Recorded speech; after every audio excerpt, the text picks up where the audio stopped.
and namaste. Welcome back my channel and another video with new video. र म चाहिँ धेरै समयपछि लगभग म 10-15 दिनपछि नै मैले भ्लग स्टार्ट गरेको छु किनकि म चाहिँ एकदम बिमारी थिएँ बाबु पनि बिरामी थियो अनि हामी दुईटा आमा छोरा नै बिरामी अनि त्यसमा ठ्याक्कै बुढा हुनु भएको अनि त्यो के कुनै भएन के त्यो मैले कस्तो सोचिरहेको थिएँ बुढाले ल्याएको सामानहरू थियो हामीलाई यताउता अनबक्सिङ गरौँला भनेर सोचिरहेको थिएँ अब त्यो यताउता पार्दाबाट सकिसक्यो अब घरि थोरै सामान छ त्यही पनि देखाउने छु अनि म चाहिँ अहिले चाहिँ जस्तो जे भए पनि भिडियो हेरेर माया गरिदिनु होला र म चाहिँ अहिले खाना बनाउँदैछु मैले चाहिँ उता यहाँ यसमा चाहिँ माछा चाहिँ पनि राखेँ अनि म चाहिँ दाल बनाउँदैछु साथीहरू यो चाहिँ पाकिसकेको दाल अब झाना मात्रै बाँकी हो त्यही भएर मैले आगो चाहिँ फुकेको छैन अब दाल झानालाई मात्रै अलिकति आगो फुक्छु अहिले अनि मेरो बाबु चाहिँ उता मोबाइल हेरिरहेको छ अब त्यसलाई चाहिँ अब मैले दुधहरू खुलाउँछु अनि मेरो बाबुलाई चाहिँ मेरो बाबुको बाबाले चाहिँ यो ल्याइदिनु भएको छ कि खाने चाहिँ यो ल्याइदिनु भएको छ यो चाहिँ कतिको राम्रो हुन्छ हो साथीहरू मलाई यसो भनिदिनु है मैले चाहिँ खुवाइरहेको छु 2 दिनदेखि तर खाइरहेको छ है मेरो बाबुले चाहिँ मजाले खान्छ यो चाहिँ राम्रो हुन्छ अरे भनेर चाहिँ बुढा ल्याउनु भएको मैले चाहिँ अहिलेसम्म खुवाइरहेको छु हेरौँ कस्तो हुन्छ त्यही पनि मलाई सल्लाह दिनु होला नि है यो कस्तो हुन्छ यो चाहिँ बच्चाहरूको लागि ठिक छ कि छैन भनेर यो चाहिँ इन्डियन कति रुपियाँ पर्दो रहेछ भनेपछि 649 भनेपछि 50 भनेपछि भाडु 650 रुपियाँ पर्दो रहेछ यो चाहिँ है पर्दो रहेछ अनि अर्को पनि चक्लेट के ल्याउनु भएको छ बाबुलाई चाहिँ के ल्याउनु भएको छ उसको बाबाले चाहिँ खानेकुराहरू अनि मेरो बाबुले चाहिँ खासै बाहिरको चिजहरू खाइदिन्न क्या अनि यो पनि बाबुको लागि भनेर ल्याइदिनु भएको खासमा यो चोको भन्ने चाहिँ यो चाहिँ बाबुले चाहिँ खासै खाएन कति धेरै चाहिँ खान त खान्छ तर त्यस्तो चाहिँ खाँदिनँ अलिकति खान्छ अनि यो चाहिँ मैले नै खाने गरेको छु अहिले चाहिँ दुधमा हालेर चियामा हालेर बाबुले चाहिँ खासै खाइदिन अलिक ठुलो भए चाहिँ खान्छ होला त्यही भएर चाहिँ मैले चाहिँ धेरै डाइट चाहिँ नपेलौँ भनेर चाहिँ मैले चाहिँ धेरै खुलाएको छैन सिर्फ यो मात्रै दिएको छु यो मात्रै दिएको छु अहिले चाहिँ अनि यो चाहिँ फेरि 2 वर्षदेखि 2+ इयर्स हेर्नु नि 2 वर्षदेखि 6 वर्षको बच्चाहरूले चाहिँ खाने मिल्दो रहेछ बच्चाहरूको बिचकोले चाहिँ खाने मिल्दो रहेछ अनि यसले चाहिँ के काम गर्दो रहेछ भनेपछि राम्रो एकदम राम्रो हो अरे के यसले चाहिँ यो क्याल्सियम अनि भिटामिन सी अनि भिटामिन ए बियाचिस त्यस्तै अनि ब्रेनहरू राम्रो गराउने गर्दो रहेछ ठिकै छ नि त बुढा ल्याएको राम्रो भनेर ल्याउनु भएको आफ्नो बच्चाले राम्रै होला सो मैले चाहिँ अब चाहिँ यही खुलाउने सोचिरहेको छु बाबुलाई अब कस्तो हुन्छ के हुन्छ यसको चाहिँ अब हजुरहरूले खुवाउनु भएको छ भनेपछि चाहिँ मलाई चाहिँ स्योर भनिदिनु ल साथीहरू गाउँको दुध भने गाउँको दुध चाहिँ यति छिटो तर लाग्छ कि साथीहरू म चाहिँ यो चाहिँ मैले खाइदिन्छु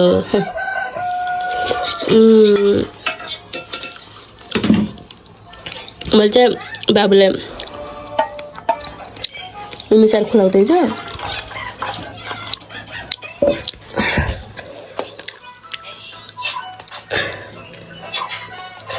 मेरो बाबु चाहिँ 2 वर्षको भयो त्यही भएर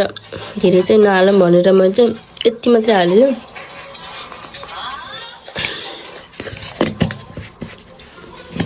अहिले खाना चाहिँ खान्छ तर टाइम लाग्छ केटाकेटीलाई चाहिँ मोबाइल देखाएर खुवाउने बानीले मलाई मेरो चाहिँ कस्तो टेन्सन बनाएको छ हो के गर्ने होला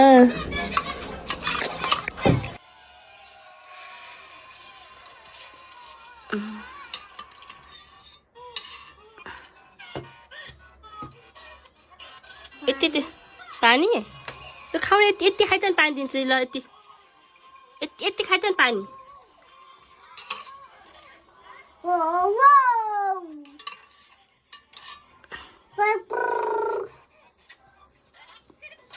सेपा थ्याङ्क यू भन सानो थ्याङ्क यू मम्मी भन त वेलकम मेरो बाबुले त्यस्तो मजाले खाइदिन्छ है यो चाहिँ। अनि हाम्रो चाहिँ भान्सामा चाहिँ अलि अँध्यारो भएर मैले चाहिँ फ्ल्यास बालेँ। हाई भन्छ सबैजनालाई सानो हाई भन हाई साथीहरू म चाहिँ जाँदैछु फाँटमा। अनि हाम्रो चाहिँ सासूको माइतमा मेरो फुपूको माइतमा चाहिँ भदौको बिहा थियो नि त अस्ति। त्यही बिहामा चाहिँ मम्मीले सोलीहरू लग्नु भएको छ। अनि त्यही भएर चाहिँ म चाहिँ सोलीहरू लिन जाँदैछु। सोलीहरू लिन जाँदैछु। यस्तै चाहिँ जिन्दगानी कहिले तल कहिले माथि हिँड्यो कहिले ओह्राली भनेदेखि चौतारी भने जस्तो साथीहरू हाम्रोतिर चाहिँ बिस्तारै चाहिँ गर्मी मौसम सुरु हुन लागेको छ। अहिले चाहिँ मधुरो घाम लागेको छ। जाडो त्यो जाडो त छैन तर चाहिँ जस घाममा बस्ने खालको चाहिँ समय छ। हाम्रो चाहिँ यता गाउँतिर चाहिँ अलिक चिसो हटेको छैन। तराईतिर चिसो भइसक्यो के गर्नु भइसक्यो। यतातिर चाहिँ खासै गर्मी छैन त्यति। दिउँसोमा चाहिँ बिहान बेलुका चाहिँ कपडा ओढ्नु पर्छ जाडो नि हुन्छ।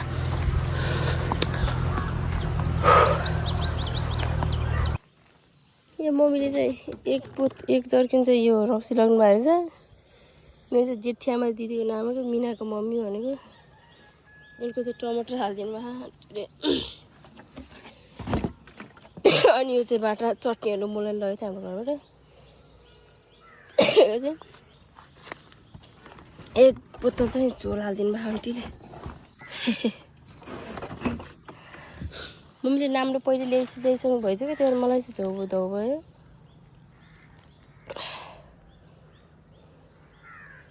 यो चाहिँ सबै हाम्रो दाउरा हो। यो माथिदेखि माथि पनि थियो हेर्नु त्यहाँ पनि छ। यो चाहिँ हाम्रो दाउरा हो साथीहरू। मलाई चाहिँ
रिवान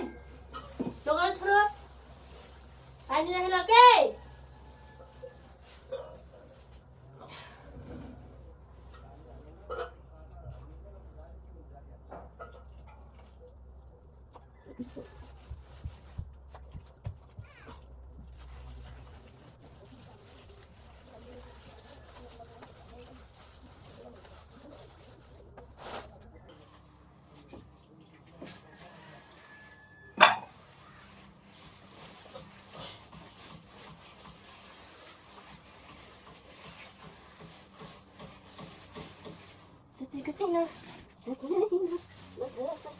यो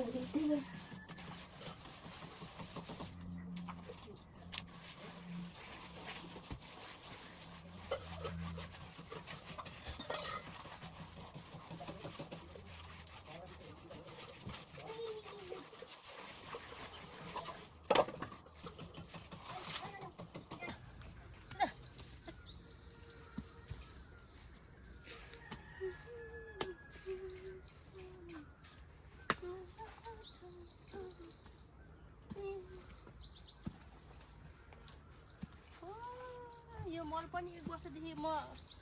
गएबाट नफालेको हो क्या हो यो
अगाडि चाहिँ मल फालेर भ्याएँ कस्तो किचड थियो हेर्नु त मलले तपाईँहरूले फेरि यो टाउकोमा राखेको के भन्नु ल यो मकै हो चाडको लागि ठेला बेच्न लगेको हो मकैलाई चाहिँ सानो बनाउने अनि सानो बनाएर घर ल्याएर पकाउने पकाएर चाहिँ जाँड के अरे ठेला पकाउने त्यसलाई जाँड औषधि मोड्ने अनि जाँड बनाउने जाँड मोडेर रक्सी पार्ने त्यही हो साथीहरू ओके साथीहरू आजको ब्लग चाहिँ यति नै भयो र ब्लग अन्तिमसम्म हेरिदिने तपाईँ सम्पूर्णमा धेरै धेरै धन्यवाद भन्दै म पम्फाको आमागर अब हिँड्दै हुन चाहन्छु भन्दै पुरा पारा भन्दै हो नि त साथीहरू अनि जाँदा जाँदै मेरो च्यानलमा चाहिँ लाइक कमेन्ट सेयर र सब्सक्राइब गरेर जान नबिर्सिनु होला धेरै धेरै धन्यवाद र अर्को नेक्स्ट ब्लगमा फेरि भेटौँला भन्दै बाई बाई साथीहरू